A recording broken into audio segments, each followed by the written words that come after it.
Alléluia. La Bible pouvait nous le dire, c'est par la repentance que la direction de Jonas a changé dans la digestion du poisson. Parfois, Dieu permet que le mal nous arrive pour grandir son nom, comme Jonas dans le ventre du poisson. Parfois, Dieu permet que le mal nous arrive pour glorifier son nom, comme Jonas dans le ventre du poisson.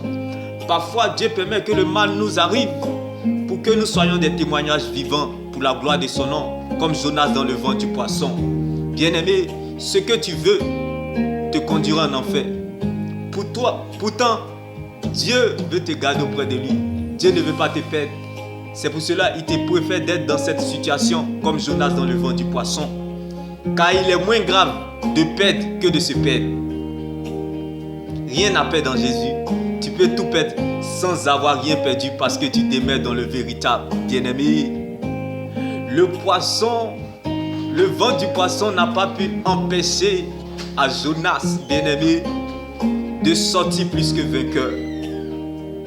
Alors laisse-moi t'annoncer cette bonne nouvelle en ce jour, que ton règne est possible. Parfois Dieu permet la souffrance ou les périodes difficiles pour nous cacher, pour nous protéger, pour ne pas qu'on se perde comme Jonas dans le ventre du poisson, parce qu'il veut nous préparer. Alors ceux qui ne te voient plus, comme Jonas qui était dans le ventre du poisson, qui ne dit pas que tu es mort, qui ne disent pas que tu es mort, mais c'est l'Éternel qui t'a pris pour te former.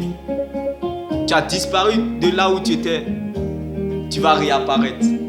Tu reviendras sur la scène, mon Dieu te rétablit et te rétablira encore. Car lorsque Dieu révèle un fait, il va jusqu'au bout de sa délivrance complète. Dieu ne commence jamais quelque chose sans l'achever. Dieu ne fait jamais le contraire de ce qu'il dit. Le même Dieu qui promet, c'est aussi le même Dieu qui accomplit. La course ne s'arrête pas au milieu, mais plutôt à la fin. Jonas est rentré dans l'histoire. La meilleure prédication, c'est votre propre histoire avec Dieu. D'où dans les moments sombres, vous l'avez connu, expérimenté et découvert comme Jonas dans le ventre du poisson. Il dit à quelqu'un ce jour, tu sortiras, bien-aimé, de ce problème.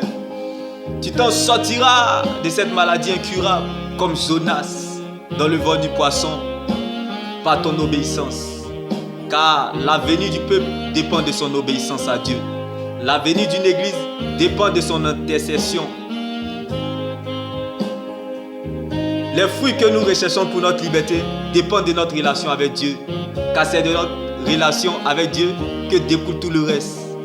Comme la sortie de Jonas dans le ventre du poisson. Parfois tu ressens un grand vide. Ne continue pas à chercher. Va au pied du Seigneur Jésus-Christ comme Jonas dans le ventre du poisson. Car parfois tu ne sais pas ce que tu veux, mais c'est l'Éternel qui te manque, comme Jonas dans le ventre du poisson.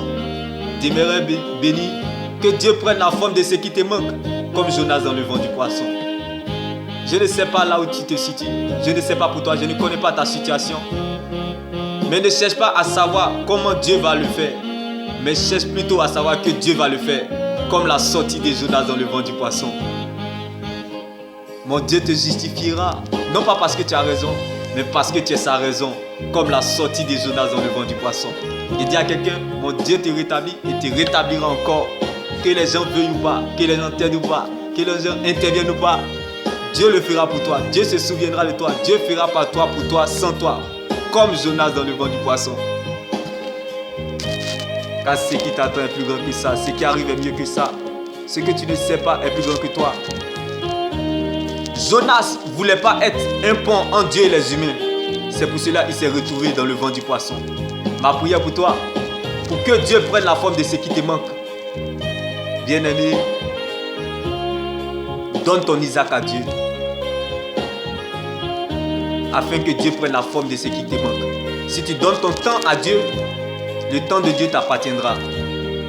Car celui qui ne connaît pas le temps perd ton temps.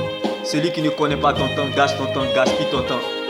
Celui qui ne respecte pas ton temps ne te respecte pas. Quand Dieu prend le risque de patienter en te voyant changer, quand Dieu prend le risque, bien-aimé, de garder ce qui t'appartient, en donnant à son bon petit le temps, sois sage et patient, car le temps finira par te donner ce qui te revient.